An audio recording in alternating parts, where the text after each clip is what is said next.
Hey guys, welcome back to my channel Bansal biology. दोस्तों, आइए बात कर लेते हैं कि अगर हम यहाँ पर अपनी एमएससी कर रहे हैं तो एमएससी के बाद बायोलॉजी की फील्ड या फिर लाइफ साइंस की फील्ड या फिर बायोटेक्नोलॉजी की फील्ड, जितने भी हम बायोलॉजी से रिलेटेड स्टूडेंट्स हैं उनके लिए क्या क्या करियर अपॉर्चुनिटीज हो सकती है। हम क्या क्या कर सकते हैं एमएससी के बाद अगर हमें बायोलॉजी की फील्ड में ही कंटिन्यू करना है। यहाँ पे हम उसी के बारे में स्पेसिफिकली बात करेंगे। दोस्तों, सबसे पहले तो हम यहाँ पर सीएसआर नेट कर सकते हैं। अगर हमें पीएचडी करनी है तो हम सीएसआर नेट कर सकते हैं। सीएसआर नेट एक ऐसा एग्जाम है जो स्टूडेंट्स इसलिए करते हैं अगर उन्हें जेआरएफ यानी कि जूनियर रिसर्च फेलोशिप चाहिए। अगर उन्हें पीएचडी करनी है तो उससे उसके लिए उन्हें 37,000 रुपीज पर मंथ मिलता है पहले 2 साल के लिए, फिर वो बढ़ के 42,000 हो जाता है नेक्स्ट ईयर्स के लिए। उसी के साथ साथ एनुअली उन्हें कंटिजेंसी ग्रांट मिलता है जो कि 20,000 से लेकर 25,000 होता है।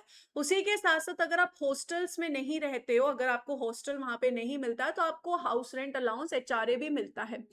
इसमें अगर हम बहुत सारे प्रीमियम इंस्टीट्यूट्स के बारे में देखें तो IISc Bangalore, IITs, NIT, central university, CSIR lab, NCBS, ये कुछ यहाँ पर एक टॉप प्रीमियम इंस्टीट्यूट्स हैं इंडिया के जिनसे आप पीएचडी कर सकते हैं।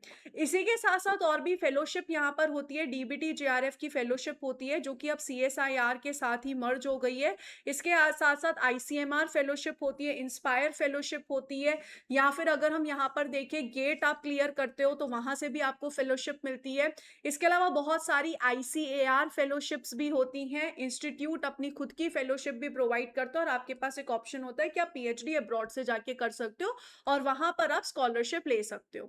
सो ये सारी जो अपॉर्चुनिटीज होती है ये उन सभी स्टूडेंट्स के लिए। अगर आपको पीएचडी करनी है तो पीएचडी के लिए आपको फेलोशिप के साथ आप पीएचडी कर सकते हो। अगर आप इन सब में से कोई एग्जाम क्लियर करते हो या फिर आप अब्रॉड जाकर पीएचडी करते हो, कि अगर आपको पीएचडी करनी है तो ध्यान रखिएगा आपको 5 से 6 साल लगेंगे। तो उसमें आपके पास फेलोशिप रहेगी, आप ही के लिए बेटर है। बिना फेलोशिप करने से बेटर है कि आपके पास खुद के पास फेलोशिप रहे। तो this is the first opportunity. दूसरी अपॉर्चुनिटी होती है कि अगर हम सीएसआईआर नेट देते हैं तो उसमें एक एलएस का ऑप्शन होता है, that is for assistant professor. अगर आपको सिर्फ असिस्टेंट प्रोफेसर बनना है यानी कि अगर आपको पीएचडी नहीं करनी है तो आप असिस्टेंट प्रोफेसर किसी गवर्नमेंट कॉलेज में अगर वैकेंसी निकलती है तो वहां पर आप अप्लाई कर सकते हो, जिसमें आपका जो पे स्केल होता है वो 57,700 से लेकर 1,82,400 रुपीज होता है, जिसमें आपके साथ आपको डीए एचआरए भी मिलता है। तो ये एक चीज होती है कि आप किसी गवर्नमेंट कॉलेज में असिस्टेंट प्रोफेसर लग सकते हो या फिर असिस्टेंट प्रोफेसर प्राइवेट कॉलेजेस में भी होते हैं जिसमें नेट क्वालिफाइड फैकल्टीज को हायर किया जाता है, जिसमें 35,000 से लेकर 60,000 रुपए आपको मिलते हैं। या फिर आप किसी एडटेक और ऑनलाइन एजुकेशन में प्लेटफॉर्म से जुड़ सकते हो, नीट वगैरह के लिए पढ़ा सकते हो, जिसमें आपको 40,000 से लेकर 1.5 लाख रुपए मिल सकते हैं। वो डिपेंड करता है कि आपके पढ़ाने का तरीका किस तरीके का है, कैसे आप पढ़ाते हो, उन सब चीज़ों पे डिफर करती है। ये इससे ज़्यादा भी हो सकती है और ये इससे कम भी हो सकती है, डिपेंडिंग अपॉन आपका एक्सपीरियंस, आप कितने टाइम से पढ़ा रहे हो, इन सब चीज़ों के ऊपर वेरी करता है। नेक्स्ट यहाँ पर आता है government and public sector roles, जिसमें आपको साइंटिस्ट पोजीशंस निकलती है हर साल। अगर आप गो थ्रू करते रहो तो साइंटिस्ट बी और साइंटिस्ट सी की जो पोस्ट है वो यहाँ पर निकलती रहती है हर टाइम। जैसे अभी कुछ टाइम पहले एम्स ने निकाली है जिसका मैंने आपको वीडियो भी बना के दिया था, उसी से बीएआरसी हर साल यहाँ पर इसकी पोस्ट निकालता है। DRDO, ISRO, ICMR, DBT, ICR, इन सब से यहाँ पर कैंडिडेट्स को बुलाया जाता है। इनका एग्जाम होता है, एग्जाम के बाद इंटरव्यू होता है। अगर आप इसे क्लियर कर लेते हो तो आपको एक गवर्नमेंट जॉब मिल जाती है जिसमें आपको साइंटिस्ट पोस्ट मिलती है। इसमें आपको पहले ट्रेनिंग देते हैं और उसके बाद आपको ऑब्वियस सी बात है परमानेंट जॉब मिल जाती है। तो ये साइंटिस्ट रोल की जॉब है। अगर आप साइंटिस्ट बनना चाहते हो, इंटरेस्टेड हो, तो उसके लिए बहुत अच्छी है। नेक्स्ट इसमें एक और होता है कि आप प्रोजेक्ट स्टाफ की तरह जुड़ सकते हो अगर आपका नेट क्वालिफाइड है। तो इस कंडीशन में बहुत सारे इंस्टीट्यूट्स में research associate, project associate, scientific officers आप लग सकते हो, लेकिन ये प्योरली कॉन्ट्रेक्चुअल बेसिस होती है। 11 महीने, 1 साल, 2 साल, डिपेंडिंग अपॉन प्रोजेक्ट के ऊपर वो सारी चीजें डिपेंड करती है। तीसरी चीज होती है पीएसयू रिक्रूटमेंट होते रहते हैं। ओएनजीसी, आईओसीएल, एनटीपीसी, ये सारे के सारे यहाँ पर एफसीआई, ये सारे के सारे यहाँ पर पीएसयू रिक्रूटमेंट करते रहते हैं, जिसमें मंथली सैलरी 40,000 से लेकर 60,000 होती है। आपको गो थ्रू करते रहना चाहिए वैकेंसीज के लिए। वैकेंसीज आती रहती है, आप उन्हें चेक करोगे, गूगल पे देखोगे, आपको मिल जाएगी। नेक्स्ट होता है प्राइवेट सेक्टर, जैसे कि बायोटेक, फार्मा, क्लिनिकल रिसर्च, इन सब सेक्टर्स के साथ आप यहाँ पर जा सकते हो। प्राइवेट इंडस्ट्रीज जो है ऐसे स्टूडेंट्स को ढूंढती है जो एनालिटिकल टेक्निकल लेबोरेटरी स्किल्स के साथ है, जैसे बायोकॉन, डॉक्टर रेड्डी, सिफ्ला, सन फार्मा, ये सारे टॉप रिक्रूटर हैं जो बायोलॉजिस्ट को हायर करते हैं ईदर फॉर रिसर्च डेवलपमेंट के लिए, जिसमें आप यहाँ पर research scientist, product developer, drug discovery analyst, इन सब के लिए वर्क करते रहते हो, के लिए नई नई ड्रग्स बनाते हैं तो उसमें आपको रिसर्च करनी होती है। या फिर क्लिनिकल रिसर्च ऑर्गेनाइजेशन में वर्क कर सकते हो, जैसे कि क्लिनिकल डेटा एनालिस्ट हो गया, एक्सपर्ट हो गया फार्मा से related, clinical trials managers, regulatory affair associate, तो यहाँ पर आपको ड्रग्स वगैरह से रिलेटेड सब कुछ एनालाइज करना पड़ता है। या फिर आप बायोइन्फॉर्मेटिक्स एंड कंप्यूटेशनल बायोलॉजी के साथ जा सकते हो, जिसमें आप genomics, proteomics, personalized medicine, computational drug discovery से रिलेटेड काम कर सकते हो। या फिर आप राइटर बन सकते हो, अगर आपको लिखने का शौक है तो आप medical writer, scientific content writer या फिर साइंटिफिक जर्नल एडिटर भी बन सकते हो।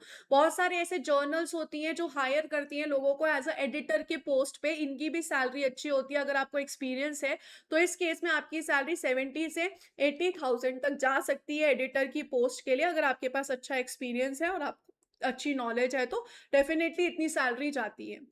तो इस तरीके से यहाँ पर ये सारी कुछ कंपनीज हैं। ये तो सिर्फ मैंने टॉप रिक्रूटर्स के नाम लिखे हैं, आप इनको देखते रहोगे लिंक्डइन पे, इंडीड.com पे इनकी वैकेंसीज जो होती है वो चलती रहती है, तो आप यहाँ पे अप्लाई कर सकते हो। नेक्स्ट होता है डायरेक्ट एंट्री रिसर्च रोल्स में, जिसमें हमने बात किया था कि प्रोजेक्ट असिस्टेंट या प्रोजेक्ट एसोसिएट पे आप कॉन्ट्रेक्चुअल बेसिस पे रख सकते हो। यहाँ पर अगर हम सैलरी स्ट्रक्चर देखें तो आपका 25,000 से लेकर 31,000 रहता है पर महीने के आसपास। और यहाँ पर अगर आप वहाँ पर अगर आपको मजा आता है रिसर्च करने में तो फिर आप पीएचडी भी वहाँ पे कंटिन्यू कर सकते हो, वहाँ पे आपको जेआरएफ भी मिल जाता है अगर आप कंटिन्यू करना चाहते हो। इसके अलावा जैसे कि मैंने कहा कॉर्पोरेट एंड प्राइवेट जॉब्स होती है, जिसमें अगर आप रिसर्च एंड डेवलपमेंट में वर्क करना चाहते हो, क्लिनिकल रिसर्च ट्रायल्स करना चाहते हो, ये वही वाली बात, या फिर आप राइटिंग करना चाहते हो, बहुत सारी कंपनीज है दोस्तों जो हायर करती हैं, या फिर आप कोचिंग में ही अगर एज अ कंटेंट क्रिएटर की तरह वर्क करना चाहते हो तो वो भी ऑप्शन आपके पास रहता है। इसी के साथ साथ जो यहाँ पर गवर्नमेंट एंड पीएसयू अल्टरनेटिव्स हैं वो भी बहुत सारे पोस्ट निकालते रहते हैं, जैसे कि स्टाफ पब्लिक सर्विस कमीशन होता है, जैसे यूपीएससी वगैरह होते हैं, वैसे ही यहाँ पर जॉब्स आती हैं यूपीपीएससी, एमपीएससी, टीएनपीएससी, ओपीएससी, डब्ल्यूपीपीएससी, इन सब की जॉब आती है फॉरेस्ट रेंजर की या फिर असिस्टेंट कंजर्वेटर ऑफ फॉरेस्ट की, तो इनकी भी डिफरेंट डिफरेंट रिक्रूटमेंट्स आती रहती है दोस्तों। जैसे कि अभी यहाँ पर recently Odisha staff selection commission की तरफ से वैकेंसी आई हुई है हॉर्टिकल्चर वाले स्टूडेंट्स के लिए। तो ये जो वैकेंसीज हैं ये भी साल भर चलती रहती हैं, तो इन वैकेंसीज को भी आप देखोगे तो आपको दिखेगी। इसी के साथ साथ अगर टेक्निकल ऑफिसर की हम जॉब देखें वो आती है एफएसएसएआई की तरफ से, यहाँ पर जॉब्स आती है, इनके एग्जाम्स होते हैं दोस्तों, इंटरव्यू कंडक्ट होता है, अगर आप क्लियर कर लेते हो तो आपको यहाँ पे जॉब मिलती है। ऐसे ही मैंने यहाँ पे कहा टेक्निकल असिस्टेंट, साइंटिफिक असिस्टेंट की भी जॉब्स की वैकेंसीज आती रहती है, इसरो, डीआरडीओ, आईसीएआर में यहाँ पर आती रहती है। तो इसके लिए आपको सबसे पहले तो ये करना है कि आपके पास मास्टर्स डिग्री होनी चाहिए। उसी के साथ-साथ अगर आपने कोई नेशनल लेवल एग्ज़ाम क्लियर किया है तो बहुत अच्छी बात है। आप यहाँ पर इन सब के लिए वैकेंसीज़ को ढूँढते रहो, इंडीड.com, लिंक्डइन, इन सब पे अपनी प्रोफ़ाइल बनाओ, इन्हें चेक करते रहो। बहुत सारे आजकल इंस्टाग्राम, यूट्यूब पे भी पोस्ट डालते रहते हैं। बंसल बायोलॉजी खुद अपने इंस्टाग्राम पे बहुत सारे पोस्ट रेगुलर बेसिस पे डालता रहता है, जो भी उसे दिखती है तो आप हमें भी फ़ॉलो कर सकते हो। इसी के साथ-साथ यहाँ पर other government and PSU alternative है, जैसे कि मैंने कहा बीएआरसी की तरफ से भी साइंटिफिक असिस्टेंट की आती है। नेशनल बोटैनिकल रिसर्च इंस्टीट्यूट से टेक्निकल असिस्टेंट की वैकेंसी आती है। सेंट्रल पॉल्यूशन कंट्रोल बोर्ड से साइंटिस्ट बी की पोजीशन आती है। National environment engineering research institute से साइंटिफिक असिस्टेंट की पोस्ट आती है दोस्तों, तो आप इनके लिए अप्लाई कर सकते हो। तो इसके लिए आपको करना क्या है, इसके लिए आपको बेसिकली कंटिन्यूअसली जो है वेबसाइट से गो थ्रू करते रहना है। और जैसे कि मैंने कहा सीएसआर के अलावा गेट है, अल्टरनेटिव फेलोशिप्स है जिसके थ्रू आप फेलोशिप ले सकते हो। तो आपको अगर जॉब चाहिए तो उसके लिए आपको पहले वैकेंसीज को ढूंढना पड़ेगा दोस्तों, और फिर उस पर अप्लाई करना शुरू करना पड़ेगा। उसके बाद यहाँ पर जो है आपको कोई पोस्ट मिलेगी। So there are lot of government post also and private post also जो आती रहती है डिफरेंट डिफरेंट चीज़ों से रिलेटेड। पहले ये ढूंढिए कि आपका इंटरेस्ट किस में है, आप किस में यहाँ पर आगे बढ़ना चाहते हो और उसी के साथ कंटिन्यू करिए। और अगर आप सीएसआईआर के साथ कंटिन्यू करना चाहते हो या फिर किसी भी पीएचडी एंट्रेंस के साथ कंटिन्यू करना चाहते हो या फिर बीएआरसी की पोस्ट के लिए आप प्रिपेयर करना चाहते हो, तो बंसल बायोलॉजी पे कोर्स अवेलेबल है, आप हमारे साथ आके जुड़ सकते हो। और अगर आपको इसी तरीके की वैकेंसीज़ की अपडेट चाहिए तो इंस्टाग्राम हमारा आप फॉलो कर सकते हो। उस इंस्टाग्राम पे हम कंटिन्यूअसली हर रोज़ पोस्ट डालते रहते हैं, जो आती रहती है डिफरेंट इंस्टीट्यूट से और सब जगह से। So I wish you all the very best guys. I hope इस वीडियो से आपको थोड़ा हेल्प मिला होगा। Take care of yourself guys. Thank you so much. Bye bye.